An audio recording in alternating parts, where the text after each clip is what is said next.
Mamma Mia. Rakib Style Script, 10 dakika. Imaginez-vous qu'une jeune femme découvre le journal intime de sa mère et décide d'inviter secrètement 3 hommes à son mariage, car elle espère identifier celui qui est son père biologique, car Mamma Mia de Phillida Lloyd transforme l'île grecque paradisiaque de Kalokeri en théâtre musical éblouissant où Sophie Sheridan, Amanda Seyfried, fille de 20 ans romantique et déterminée, orchestre une réunion familiale explosive en conviant simultanément Sam Carmichael, Pierce Brosnan, architecte anglais distingué Harry Bright, Colin Firth, banquier britannique timide et Bill Anderson, Stellan Skarsgård, aventurier suédois bohème, les 3 amours de jeunesse de sa mère Donna, Meryl Streep, ex-chanteuse des Donna and the Dynamo, devenue propriétaire d'une pension grecque pittoresque, et cette comédie musicale exubérante utilise les tubes intemporels d'ABBA pour explorer les thèmes universels de l'identité familiale, de l'amour intergénérationnel et de la réconciliation avec le passé dans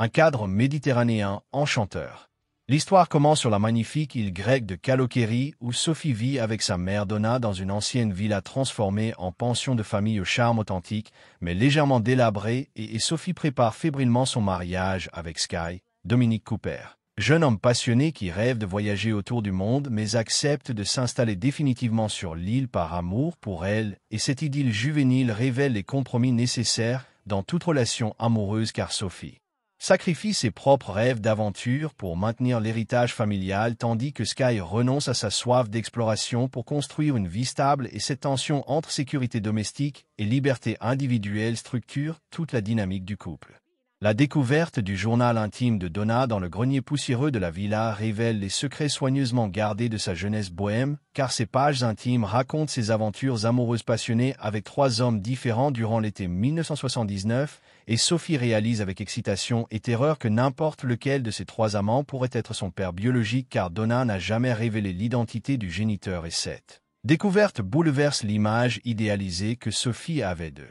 Sa mère comme femme indépendante et mystérieuse, et révèle une période de liberté sexuelle et d'exploration émotionnelle qui contraste radicalement avec la respectabilité maternelle actuelle.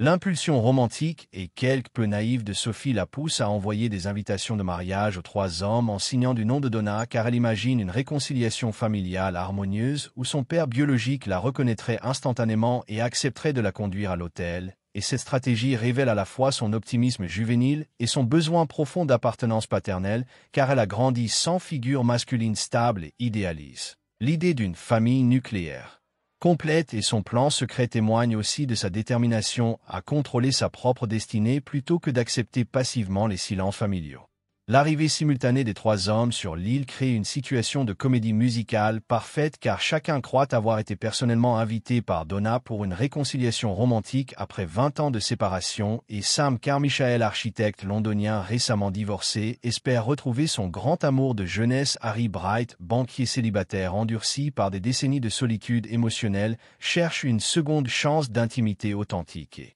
Bill Anderson, écrivain voyageur incorrigible, voit dans cette invitation l'opportunité de revivre ses aventures méditerranéennes les plus passionnées, et cette convergence masculine révèle comment le passé amoureux peut continuer à hanter les vies adultes des décennies plus tard. Donna, horrifiée par cette invasion inattendue de ses anciens amants, réagit avec une panique comique, car elle avait soigneusement construit une nouvelle identité de mère célibataire indépendante, et cette confrontation brutale avec son passé émotionnel menace de détruire l'équilibre psychologique qu'elle avait mis des années à établir, et sa réaction révèle les mécanismes de défense que développent les femmes qui ont choisi la maternité célibataire pour éviter les complications relationnelles masculine, et elle doit simultanément gérer ses propres émotions refoulées tout en préservant l'harmonie familiale pour le mariage de sa fille. L'arrivée des anciennes coéquipières de Donna transforme la situation en réunion nostalgique explosive, car Tania, Christine Baranski, femme riche divorcée multiples fois, et Rosie, Julie Walters,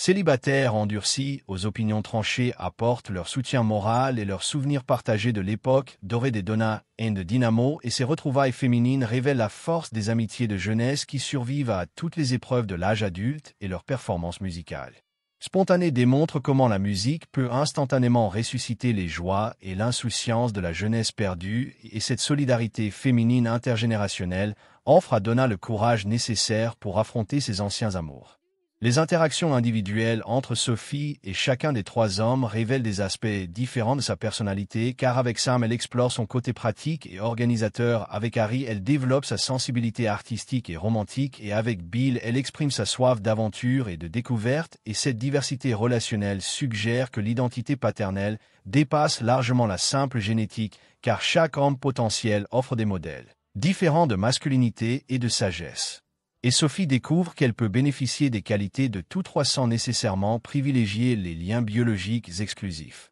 La révélation progressive des histoires d'amour passées de Donna avec chaque homme révèle la complexité de sa jeunesse, car Sam représentait la passion intellectuelle et architecturale, Harry incarnait la sécurité financière et l'élégance britannique, et Bill symbolisait l'aventure bohème et la liberté créative, et cette diversité amoureuse témoigne de la richesse émotionnelle de Donna, qui refusait de limiter ses expériences aux conventions monogames traditionnelles, et ses choix révèlent une femme qui privilégiait l'authenticité des sentiments à la respectabilité sociale, et cette philosophie amoureuse avant-gardiste inspire Sophie dans sa propre quête identitaire. La préparation chaotique du mariage mélange allègrement les traditions grecques locales aux fantasmes musicaux inspirés d'Abba, car les villageois participent spontanément aux chorégraphies improvisées, et cette explosion de joie collective révèle le pouvoir unificateur de la musique qui transcende les barrières culturelles et générationnelles, et l'île entière devient un plateau de tournage musical géant où la réalité quotidienne se transforme en spectacle éblouissant. Et cette métamorphose magique suggère que la vie ordinaire contient toujours le potentiel d'enchantement quand les individus acceptent d'exprimer librement leurs émotions les plus profondes. La crise émotionnelle de Sophie éclate quand elle réalise que connaître l'identité de son père biologique pourrait paradoxalement détruire l'harmonie familiale qu'elle cherchait à créer, car les trois hommes développent tous des sentiments paternels authentiques à son égard, et elle ne veut blesser aucun d'entre eux par un choix exclusif, et cette maturation soudaine révèle que les questions identitaires les plus importantes ne trouvent pas toujours de réponse simple, et que l'amour familial peut prendre des formes non conventionnelles plus riches que les structures traditionnelles, et son évolution psychologique témoigne du passage de l'adolescence romantique à la sagesse adulte. La confrontation finale entre Donna et ses trois anciens amants force une réconciliation émotionnelle, car chaque homme exprime ses regrets concernant leur séparation brutale et révèle comment leur relation avec elle avait marqué définitivement leur développement personnel, et ses aveux tardifs démontrent l'impact durable des premiers amours authentiques qui continuent d'influencer les choix existentiels des décennies plus tard, et Donna doit également reconnaître que sa fuite vers la maternité célibataire constituait partiellement une stratégie d'évitement des complications relationnelles adultes, et cette introspection douloureuse mais nécessaire lui permet d'envisager de nouveaux modes de bonheur. Le mariage de Sophie prend une tournure inattendue quand elle décide spontanément de reporter la cérémonie, car elle réalise qu'elle épousait Sky pour les mauvaises raisons et que tous deux avaient besoin d'explorer leurs rêves individuels avant de s'engager définitivement, et cette maturité émotionnelle surprenante révèle l'influence positive de l'exemple maternel, d'indépendance et de la sagesse collective des trois figures paternelles potentielles, et sa décision courageuse inspire Sky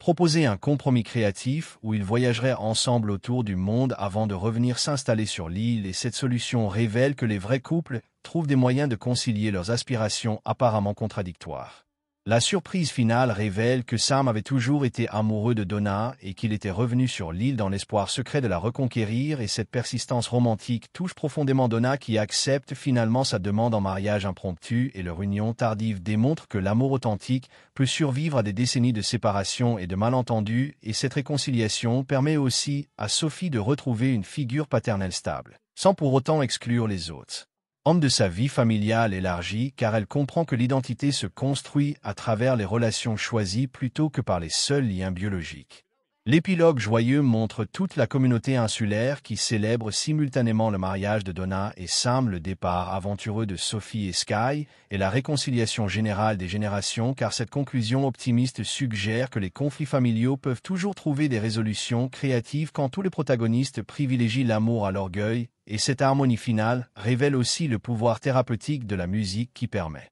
d'exprimer les émotions les plus complexes et de créer des connexions humaines authentiques au-delà des conventions sociales traditionnelles. Le message universel de Mamma Mia célèbre la diversité des structures familiales et la beauté des secondes chances car le film démontre que l'identité personnelle se construit à travers l'ensemble des relations significatives plutôt que par les seules origines biologiques et il suggère que l'amour prend des formes multiples qui enrichissent l'existence plutôt que de la limiter au schéma conventionnel et que la musique constitue un langage universel, capable d'exprimer les joies et les peines